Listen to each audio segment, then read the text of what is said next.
Speaker कौमी assembly के बाद स्पीकर पंजाब असम्बली ने भी इलेक्शन कमीशन को खत लिख दिया है। स्पीकर पंजाब असम्बली ने मखसूस नशिस्तों की अलॉटमेंट तरमीम शुदा इलेक्शन एक्ट के तहत करने का मुतालबा किया है। खत में लिखा गया है कि आज़ाद अरकान किसी पार्टी में शमूलियत के बाद पार्टी तब्दील नहीं कर सकते। पार्लिमान की बालादस्ती का तकाजा है कि तरमीम शुदा इलेक्शन एक्ट पर अमल किया जाए। आपको बताएं कि स्पीकर कौमी असम्बली के बाद स्पीकर पंजाब असम्बली ने भी इलेक्शन कमीशन को खत लिख दिया है। मजीद जानेंगे एहतशाम यूसुफ से।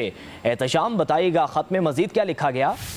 जी देखिए, स्पीकर कौमी असम्बली ने आज चीफ इलेक्शन कमिश्नर को मखसूस नशिस्तों के अलॉटमेंट के हवाले से खत लिखा और हमने देखा कि स्पीकर कौमी असम्बली के बाद पंजाब असम्बली के स्पीकर मलिक अहमद खान है, उनकी जानिब से भी चीफ इलेक्शन कमिश्नर को खत लिखा गया है जिसमें मखसूस नशिस्तों के अलॉटमेंट तरमीम शुदा इलेक्शन एक्ट के तहत करने का मुतालबा किया गया है। और ख़त में मलिक अहमद खान ने ये मौक़िफ़ अपनाया है कि आज़ाद अरकान किसी पार्टी में शमूलियत के बाद पार्टी तब्दील नहीं कर सकते। पार्लिमान की बालादस्ती का तकाजा है कि तरमीम शुदा इलेक्शन एक्ट पर अमल किया जाए।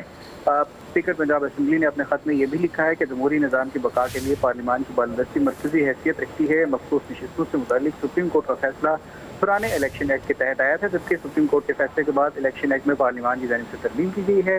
लिहाजा ज़रूरी है कि इलेक्शन कमीशन ऑफ पाकिस्तान जो मखसूस नशिस्तें हैं उनके अलॉटमेंट फिलफौर नए इलेक्शन एक्ट के तहत करे। जी ठीक है, बहुत शुक्रिया एहतशाम यूसुफ। स्पीकर कौमी असम्बली के बाद स्पीकर पंजाब असम्बली ने भी इलेक्शन कमीशन को खत लिख दिया है। स्पीकर पंजाब असम्बली ने मखसूस नशिस्तों की अलॉटमेंट तरमीम शुदा इलेक्शन एक्ट के तहत करने का मुतालबा किया है। खत में लिखा गया है कि आज़ाद अरकान किसी पार्टी में शमूलियत के बाद पार्टी तब्दील नहीं कर सकते। पार्लिमान की बालादस्ती का तकाजा है कि तरमीम शुदा इलेक्शन एक्ट पर अमल किया जाए। आपको बताएं कि स्पीकर कौमी असम्बली के बाद स्पीकर पंजाब असम्बली ने भी इलेक्शन कमीशन को खत लिख दिया है। मजीद जानेंगे एहतशाम यूसुफ से। एहतशाम, बताइएगा खत में मजीद क्या लिखा गया?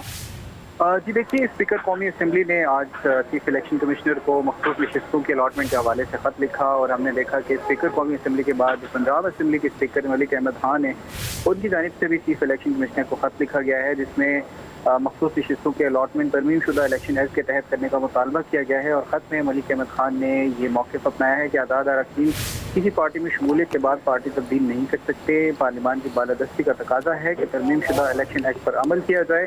स्पीकर पंजाब असम्बली ने अपने खत में यह भी लिखा है कि जमहूरी निज़ाम की बका के लिए पार्लिमान की बालादस्ती मरकज़ी हैसियत रखती है। मखसूस नशिस्तों से मुतालिक सुप्रीम कोर्ट का फैसला पुराने इलेक्शन एक्ट के तहत आया था, जबकि सुप्रीम कोर्ट के फैसले के बाद इलेक्शन एक्ट में पार्लिमान की जानिब से तरमीम की गई है। लिहाजा ज़रूरी है कि इलेक्शन कमीशन ऑफ पाकिस्तान जो मखसूस नशिस्तें हैं उनके अलॉटमेंट फिलफौर नए इलेक्शन एक्ट के तहत करे। जी ठीक है, बहुत शुक्रिया एहतशाम यूसुफ।